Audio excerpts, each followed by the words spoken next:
Temu is growing exponentially fast despite the fact that we all said we don't want this kind of thing anymore. Fast fashion, bad for the environment. And why is it growing so rapidly? It's because of the influencers, the YouTubers who are helping this brand grow so large. It's the same people that told us not to support fast fashion, that told us not to support brands that are not good for the environment, are promoting Temu to millions of people. And why? It's because of the money. But my question is, can you blame them? Now, just to recap, this is my second Temu video. My last one was a ultra long video all about Temu and whether or not you should be using it, whether it is actually bad or whether it is actually good. And it was in researching that video that I found just how quickly it's growing and why it's growing so fast, which spurred on this second video from that. So if you haven't seen that video, check it out. I won't bore you too much of the facts of what Temu is and the ins and outs of the company in case you're one of these people who have came from that video to this video. But just to briefly put it in a nutshell, Temu is basically the new Shein, but it also does home decor. So it's like Wish.com. It's like a Shein / Wish. Super cheap, low quality products that you can buy in bulk and are going to get shipped from China to your household for your enjoyment. And it is growing huge. It started in 2022 and since then it has boasted over 61 billion in annual sales. 61 billion. It started last year. It's not even had 2 years in the run yet and already we're talking billions. And the way they've grown so quick, like I said, is through influencers. Now, I'm not saying it's all influencers. According to a report by the US-China Economic and Security Review Commission, aka the USCC, Temu placed more than 8,000 ads across meta platforms, that is Instagram and Facebook, in 2023 so far. And they've spent around $14 million, which is £11.2 million, I will have you know, on 2 adverts during the Super Bowl. This has clearly been very successful for them. But their main success seems to be coming from influencer marketing. Through sponsored posts and affiliates. The big thing is the affiliates, but let's talk for a minute on the sponsored posts. If you remember from about 1 year, 2 years ago, we used to see a lot of this Fiverr and Skillshare floating around YouTube. It was like they were sponsoring pretty much every creator on the platform.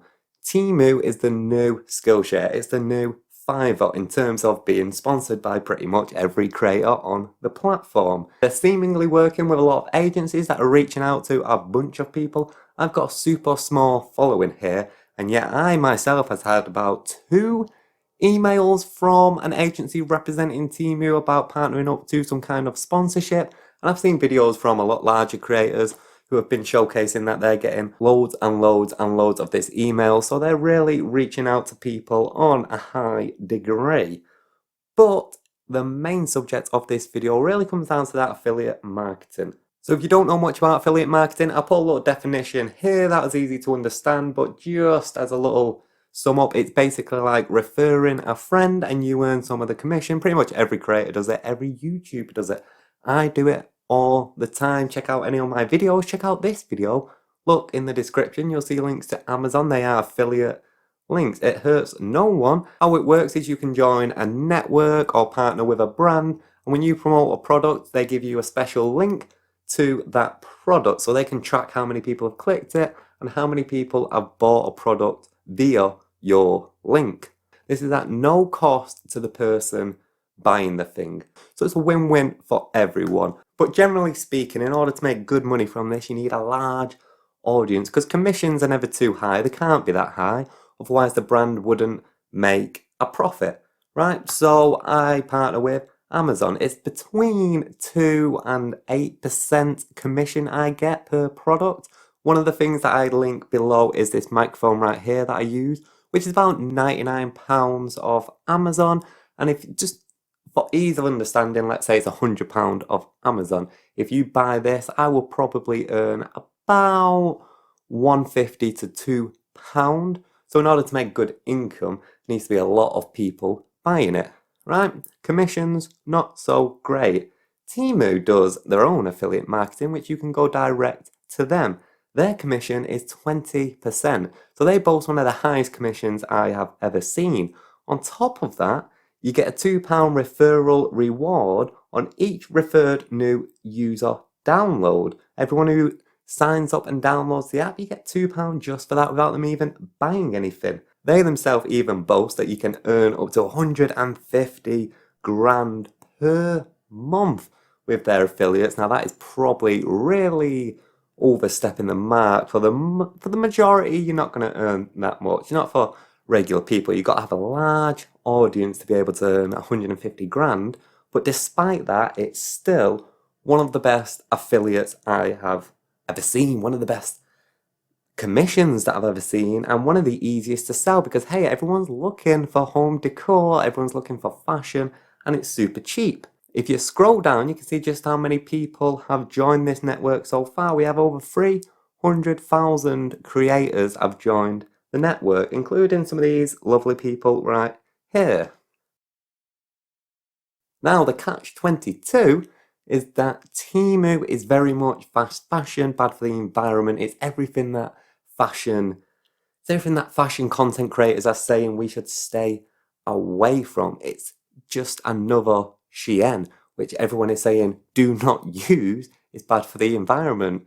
But as a fashion creator, you're trying to earn money through affiliates through places like Amazon, super low commission, or specific brands, which is expensive clothes, which is very seasonal products. It's hard to make a good income. So when someone comes along like this, despite the fact that it stands against everything these creators believe in, it's hard to turn your nose up at those kind of profits. So because of that reason, all these creators are now turning on their own morals. They're ignoring this fashion thing that has been taking up all their content for so long. They're ignoring all the sustainability and they're just promoting the clothes, usually through hauls, to be able to earn money. I mean, let's do a little look. We'll go into Google right now. I've got my laptop here in front of me. We just type in Temu haul and see what pops up. Right? I'm going to open the first 3 videos. The first one, we've got this video from a Miss Ming, huge Temu haul. I can guarantee that every one of these videos is going to have that affiliate link. They're all going to be an affiliate of Temu. And one thing to note is if you are an affiliate, you don't have to say it's an ad because you choose the product that you're promoting. So it's you promoting something off a commission. You don't have to say this is a paid advertisement. You do have to put an affiliate disclaimer in the description, but not everyone does this. They don't track it that much, and especially someone like Temu who makes a living of people, of these affiliates, of these creators, they're not going to care too much. So let's look at the first one. Miss Ming, huge Temu haul. Scroll down to the description. We have click to get all of my items and the coupon. Temu, that is an affiliate link right there. And how do we know it's an affiliate link? Because if I click into it and I read this URL, you'll notice it's a lot longer than the usual URL. You've got the temu.com/goods, but then if you look at it a little bit further, you've got the ads channel YouTube. That's the individual code for that person, and that is how they can reference that. That is how they can track it. That's how they know that I, from this laptop, from this IP address, have clicked that. So if I buy something, they earn an income. And you'll also notice that in the description of this person, there is no affiliate disclaimer. So anyone who doesn't know anything about affiliate marketing are not going to know that that's an affiliate because the legal recommendation of putting the disclaimer in there is not there. And I don't mean this in any bad way. Miss Ming, if you are watching this video, I'm not trying to pull you down. Everyone does it. And like I said, is that a problem? That's the question we're going to get to. I'm just using you as a reference because you're the first person that props up. I've got no worry, no issue with you. And a lot of people just forget to put the disclaimer in, or they don't know about the legal requirements behind it. So this is not anything bad to Miss Ming. Next video, what we have got, a huge $400 Temu haul once again. Shop my pics in the description. You've got the affiliate links. Disclaimer, all opinions are honest and 100% my own. Any affiliates are marked with A. They've tried to do an affiliate disclaimer, not a proper disclaimer. That doesn't count. You've got to explain what the affiliate is. You have to say something like I say in mine, where you say this means I earn a commission. Disclaimer, this is an affiliate link. They've just put the marked with A. Then we've got this one, this Adam guy. I bought the cheapest Apple products of Temu. I was shocked. Affiliate links, affiliate links. This one's a huge video. So I'm assuming they've got the affiliate link in there if we scroll to the bottom. Affiliate disclosure. Some of the links used in this description will direct you to Amazon and Amazon Associates. Okay, so they put their Amazon affiliate in, even though they have Temu affiliate. See, no one's catching up on this. Haul culture is massive right now. People love binging these hauls, especially tech hauls and fashion hauls, all things that you can get off Temu. People love watching the hauls, whether it's just to look for new products or whether it's just to relax. They love doing it. So when I saw this, when I was researching my first video to decipher whether or not Temu was good or bad, and do check that video out for the answer, I almost just scrapped the whole thing and said, you know what, let's just spend £100 on Temu stuff and let's just do a haul. That could easily get 100,000 people watching it on YouTube. That could easily earn me a huge income. The potential of money is huge.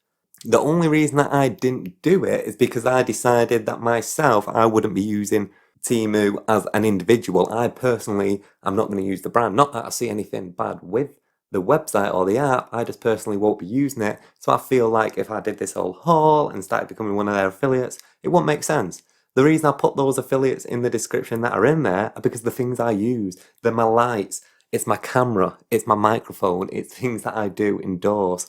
And I wouldn't be endorsing anything of Temu, so I felt a little bit like a hypocrite if I did it. But I was close because the money potential is massive. But the big question of this video is, can you blame them? I touched on it early on, but the money potential for a creator is really small nowadays. A lot of people think you make your money from ads, but you don't. Because when it comes to ads, first of all, you don't get that much money from them. And second of all, a lot of people have ad blockers in place. And a lot of people just hate seeing ads, even if it does support the creator. So you can only put so many ads in a video. Unless you're me, and then you could just put them every 4 or 5 minutes just to try and earn a bit of extra income. Thank you very much. But the point is, you don't earn that much money, and with the censorship on YouTube, you get a lot of limitations on that. The biggest video I've done of recent was my Philip Schofield video. It's got over 100,000 views, and there's loads of ads in there, so people are thinking, you must be raking it in. No, limited ads because it's a controversial issue, so I'm not really making money off there, which is another one of those things where people like to binge creators' content, but they also don't want to pay them. But even if they don't want to pay them, they don't want to sit through like an ad which is going to pay them, and the support system isn't really there. And I don't blame the people watching, and I don't blame the creators. Of course, I blame the platforms that are making so much money and not giving it to the creators. Instagram, there is zero way to monetize that through them. You have to do everything off your own back. When it comes to YouTube, you've got the ads, but there's so much censorship, the ads get taken off, and you get such a low amount of money for the ads compared to the views you get. That it's super hard to make a living off it. And I'm not talking about these creators that earn massive incomes. I'm talking about the smaller creators, and they just want to make a standard living wage. It's super difficult to do. It's like you're either nothing, you're no creator at all, or you're one of the major players. You're Mr. Beast, you're Logan Paul. The in-between is so difficult to maintain. So when an opportunity like this comes a knocking, can you blame them for wanting to make a little bit of money? No. It's a little bit hypocritical that all these fashion content creators were telling us not to do this, not to buy into fast fashion, not to buy into companies that are bad for the environment, and now they're promoting it anyway. But if it's the only way they can make a living wage, can you blame them? I don't think you can. Because if I was a fashion creator, I would probably be more inclined to do this, and I'll probably do it as well. We've got to make money after all. And if that means once in a while, going away from your morals, promoting a brand that you don't really support in, just to make some extra money, that's what you're going to have to do. It's no different than me talking about something that is trendy just to try and get those views in when I don't really care about it, which has happened in the past. I tend to not do that now, and I'm trying to see what happens if I don't do that, but these things happen and you can't blame the creators for it. All I want you to do is think about when you are watching these creators, maybe don't skip the ad. Maybe comment or share the video so it gets more engagement if it's one that you like. Subscribe to them. Like their content if you like their content. Actively try and promote them. Support them with money if they have ways to, and if they don't have ways to or you don't have the money to do so, share the videos that you like in order to help them out a little bit, and then they wouldn't have to rely on this kind of thing as much as they do. These fashion creators have got it tough right now, especially with the cost of living crisis. Everyone is turning away from their recommendations of high quality branding and turning to Temu, so they might as well jump on board. Can you blame them? I don't blame them. But do let me know what you think and stick that answer, stick your opinion in the comments. Until the next video, goodbye.